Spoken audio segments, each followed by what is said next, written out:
student loan debt at $1.5 trillion in America.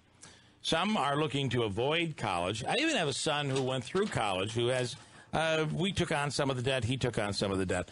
And he's complaining, saying, I wish I never would have gone to Lemoyne. It costs so much money, and I don't feel it helped me in the long run to get a job. I don't know that that's necessarily true. There are some some programs that you go into that without that college degree, you wouldn't get the job. Right, and I've kind of had similar thoughts before, would I still be doing what I'm doing now? Maybe, but also my mom always says you can never take away your education or your student loan debt. Yeah. We talked a little bit about this earlier this morning, the lowering of college tuition and how it's becoming more affordable. Well, Spencer McGowan is with McGowan Group Asset Management, and with this rising cost of debt, a lot of people are avoiding. What do you think, Spencer? Should they avoid college altogether? Are they better off? Well, I think Mom's right here that it's best to get a degree, right? Right. Just longer term. But if you look at the career path, that's where the parents come into play and say, okay, in New York, the average registered nurse making $83,000 a year, starting well above $50,000 a year in New York. That's a less than a 2-year degree for the associate's version, right. And the medical industry is desperate. So there's a good example of something that's very focused, and the other certifications don't even take as long as an associate's degree. Yeah. That's a great idea. And so the idea is you really have to do a little bit of research and to make the selection. That doesn't mean you don't get to do what you want to do, right?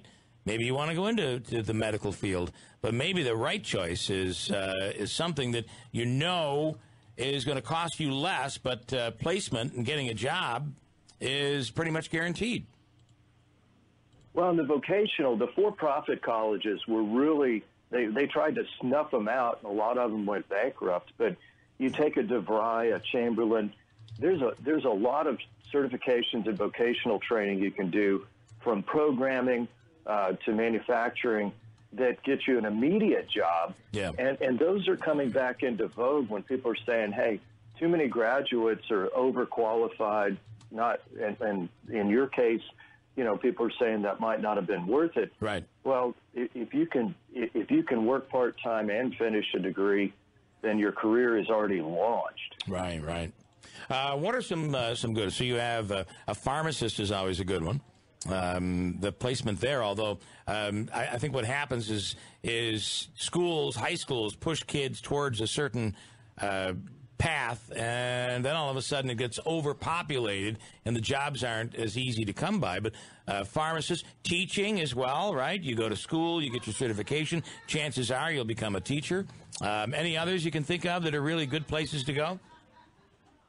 Well, the programming and the manufacturing, especially with 7.6 million jobs out there, picking a skill that you enjoy doing, you're going to find a lot of choices on the technical side where somebody's going to forego an engineering degree and say, hey, why don't you plug in and do this? Because, now employers like to see internships in that field. We do a lot of internships in finance.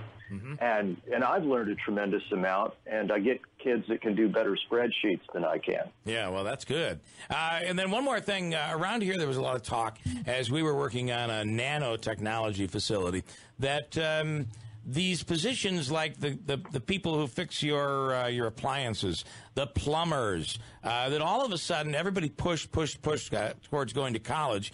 And these jobs are now, they pay very, very well. And it's placement almost always because there's a shortage of people, for instance, a shortage of plumbers.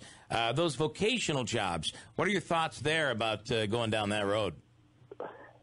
Well, I had a buddy in college that made a fortune for a couple of summers installing HVAC, because here in Texas, you get up in the attic, it's 120 degrees. Not many people will do it, right? Yeah, right. And so he made a fortune over the summers. My son did HVAC, or he did appliance installation kind of a I want my MTV type job. And, you know, he's putting in refrigerators and TVs and stuff, and he was really good at it. And that was something he just found up in Colorado one summer. I was like, dude, you're making some cash. Yeah. Hey, if you can do it, you might as well do it. So. And people do not want to go without their air conditioners, especially in Texas. True. Yeah. Spencer McGowan, we appreciate your time from McGowan Group Asset Management. Thanks for the insight.